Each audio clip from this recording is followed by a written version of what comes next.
आप जानते हैं, ज्यादातर लोग सोचते हैं कि उनका दिमाग उनका सबसे बड़ा दोस्त है, और कई मायनों में यह सच भी है।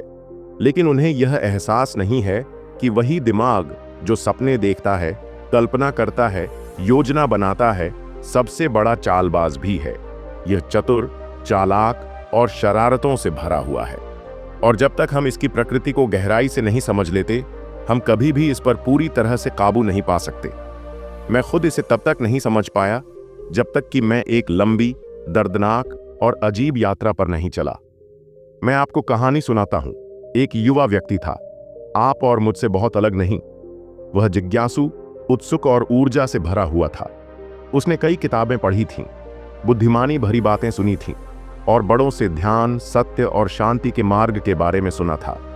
अंदर से वह मुक्त होना चाहता था, भय, भ्रम, पीड़ा और इच्छाओं के अंतहीन खिंचाव से मुक्त होना। उसने देखा था कि कैसे उसके आसपास के लोग लगातार किसी चीज के पीछे भाग रहे थे, पैसा, पहचान, सुख, और फिर भी कभी भी वास्तव में खुश नहीं दिखते थे। वह ऐसा नहीं बनना चाहता था। एक दिन अपने गांव के बाहर नीम के पेड़ के नीचे अकेले बैठे हुए उसने फैसला किया, बस अब बहुत हो गया।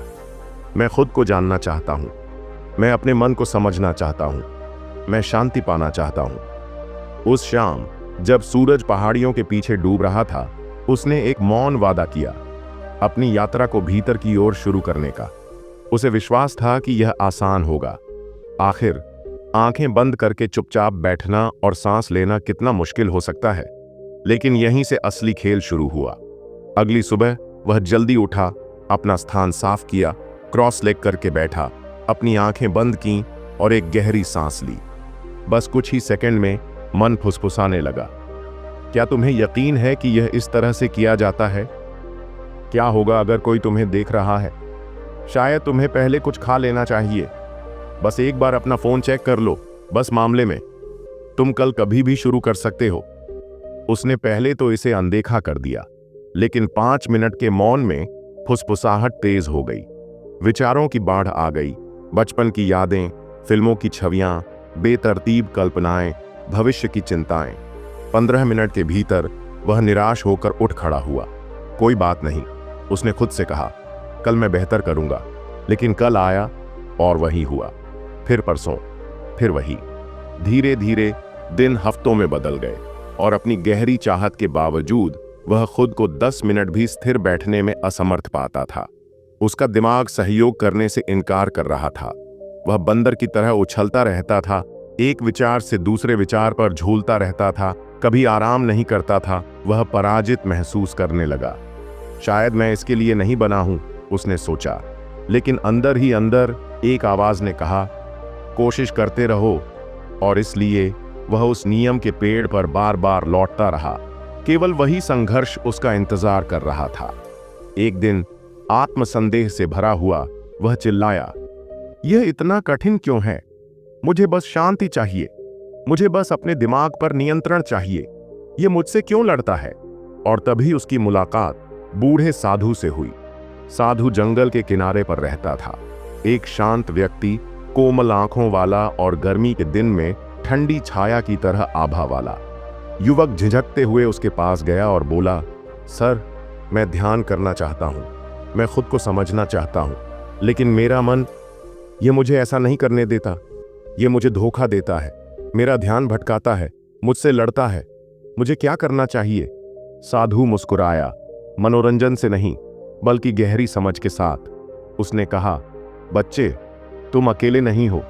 यह पहली लड़ाई है जिसका सामना हर साधक करता है, दुनिया के खिलाफ नहीं बल्कि अपने मन के खिलाफ। युवक चुप था। भिक्षु ने आगे कहा, देखिए, मन आपका दुश्मन नहीं है, लेकिन यह जंगली है। यह वर्षों से स्वतंत्र रूप से घूम रहा है, अपनी मर्जी से काम कर रहा है। यह सुख का पीछा करता है, दर्द से भागता है, अतीत से चिपका रहता है, भविष्य से डरता है। और अब अचानक आप इसे शांत रहने के लिए कहते हैं, आज्ञा मानने के लिए। यह क्यों सुनेगा? युवक ने ऊपर देखा, तो मुझे क्या करना चाहिए? सबसे पहले, भिक्षु ने कहा, समझें कि मन वास्तव में क्या है। यह कोई ठोस चीज नहीं है, यह हवा की तरह है, हर पल दिशा बदलती रहती है। यह विचारों से बना है, और विचार यादों, इच्छाओं, भय, छापों से उत्पन्न होते हैं। आपकी इंद्रियां इसे लगातार पोषण देती हैं। जो आप देखते हैं, सुनते हैं, छूते हैं, चखते हैं और सूंघते हैं, यह इंद्रियों का राजा है, लेकिन उनका सेवक भी है। युवक ने ध्यान से सुना।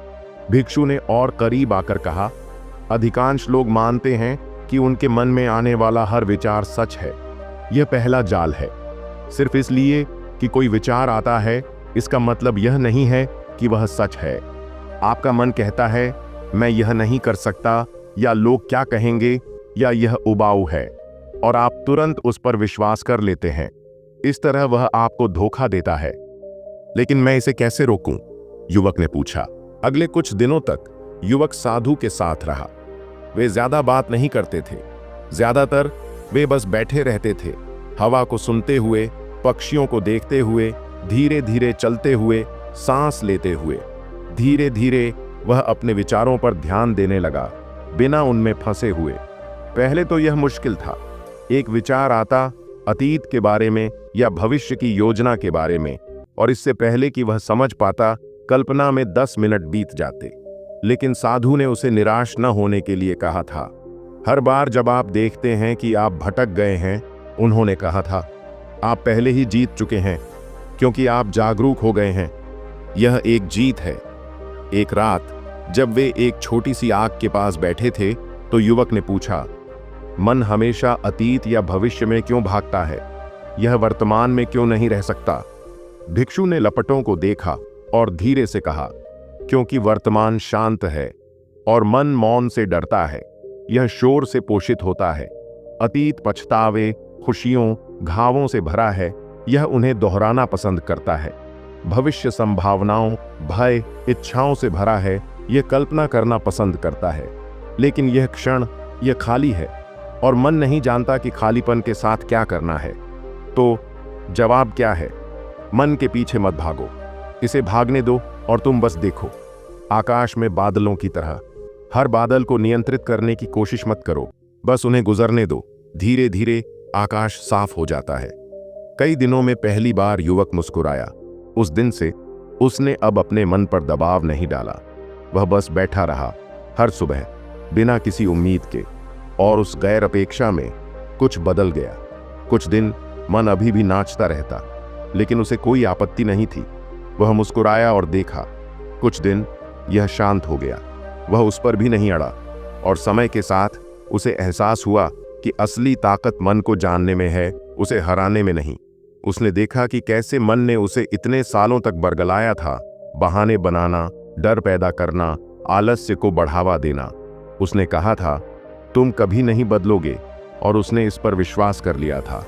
उसने कहा था, बस अपने फोन पर एक और स्क्रॉल करो, और 1 घंटा बीत गया।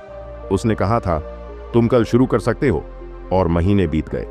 लेकिन अब उसने इसे समझ लिया। वह समझ गया कि मन एक दर्पण की तरह है। यह आपको वही दिखाता है जो आप इसे खिलाते हैं। कचरा अंदर, कचरा बाहर, स्पष्टता अंदर, स्पष्टता बाहर। उसने इसे मौन, स्थिरता, जागरूकता खिलाना शुरू कर दिया। धीरे धीरे दर्पण साफ हो गया, और उस साफ दर्पण में उसने अपना असली रूप देखा। मन की आवाज नहीं, बल्कि उसके पीछे की जागरूकता। बाद में कई लोगों ने उससे पूछा, तुम कैसे बदल गए? तुम शांत, शांतिपूर्ण लगते हो।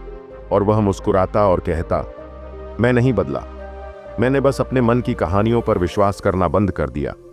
उन्हें अक्सर साधु के शब्द याद आते थे, पहले अपने मन को जानो, फिर उसका मार्गदर्शन करो, तभी तुम खुद को स्वतंत्र कह सकते हो। और आप जानते हैं, यह हम में से किसी के लिए भी पहला कदम है। मन को नियंत्रित करने से पहले हमें इसे समझना चाहिए। यह हमें कैसे धोखा देता है, हमें फंसाता है, हमें विचलित करता है। तभी हम महारत के मार्ग पर चलना शुरू कर सकते हैं। तो अगर आपका मन बेचैन है, अगर यह आपको हर दिशा में खींचता रहता है, तो घबराएं नहीं। इससे नफरत न करें, इससे लड़ें नहीं, बस ध्यान देना शुरू करें। देखें, धैर्य रखें। मन चतुर है, हाँ, लेकिन आप जो मन को देख रहे हैं, कहीं ज्यादा शक्तिशाली हैं। आपको बस यह याद रखना है, और यहीं से यात्रा वास्तव में शुरू होती है। लेकिन दोस्तों, ये तो सिर्फ शुरुआत थी, क्योंकि असली खेल तो अब शुरू होगा। इस युवा साधक की यात्रा अब एक ऐसे मोड़ पर पहुंच रही है जहां उसका मन उसे फिर से जाल में फंसाने की कोशिश करेगा और यही तय करेगा कि वो जीतेगा या हार जाएगा। तो तैयार रहिए पार्ट 2 के लिए, जहां आपको पता चलेगा कि मन को वश में रखना सिर्फ ध्यान का खेल नहीं, ये तो आत्मा की आग से होकर गुजरने जैसा है। अगर आपने इस कहानी से कुछ सीखा, कुछ महसूस किया, तो लाइक जरूर करें, कमेंट में लिखें ओम नमः बुद्धा और सब्सक्राइब करना न भूलें, ताकि जब अगला भाग आए आप उसे मिस न करें। पार्ट 2 जल्दी ही आ रहा है, इंतजार कीजिए।